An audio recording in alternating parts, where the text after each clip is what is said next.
yan si tita. Ano? Tara, uwi na tayo. Wait, alam, may mga plano pa akong puntahan eh. Oh, saan ka naman pupunta? Kahit bago lang ako, malaking sweldo ang in-offer nila sa akin, kaya pabibili ko na lahat ng gusto kong bilhin. Tingnan mo, ano ba yung iniisip mo na yan?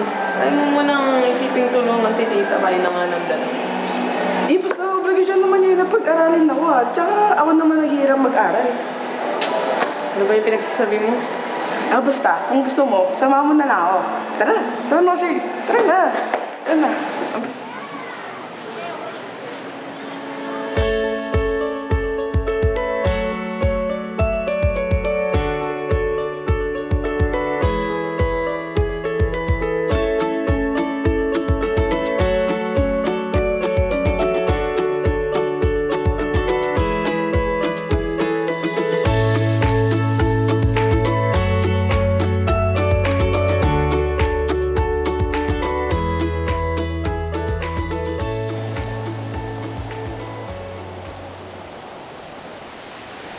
Ano po yung kulang sa mga bibiling ko? Damit. Damit. Nakami na ako nun eh. Di para sa'yo, para kay tita. Eh, Di mo ba naalala mga pinaghirapan ni tita para sa'yo? Ang pinagdaanan niya para mapaaral ka lang. Kung ako sa'yo, tumanan ako muna ng utang na loob kay tita. Naku na, pasensya na. Medyo short tayo ngayon eh. Bawi na lang ako next time. It's okay. Don't worry. When I grow up, I will study hard. So when I get a job, I'll buy everything he wants. Salamat sa Diyos, anak. I love you. Love you too.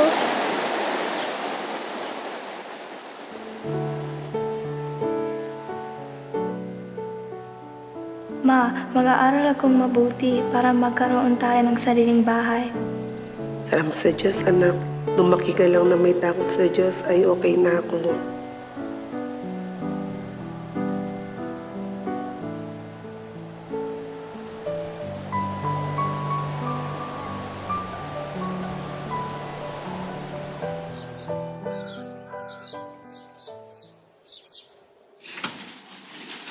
Ma!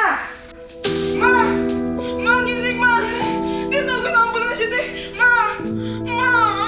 Ma!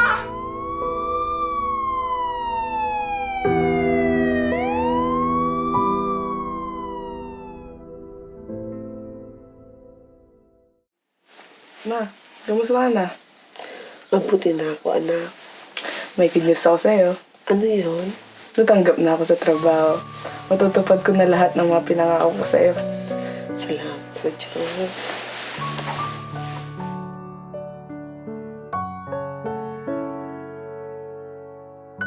Ngunit kung ang sino mang babaeng bao ay may mga anak o mga apo, magsipag-aral ang mga ito muna ng pamamahalang may kabanalan sa kanilang sariling sangbahayan at magsiganti sa kanilang mga magulang sapagkat ito'y nakalulugod sa paningin ng Diyos. Unang Timoteo 5:4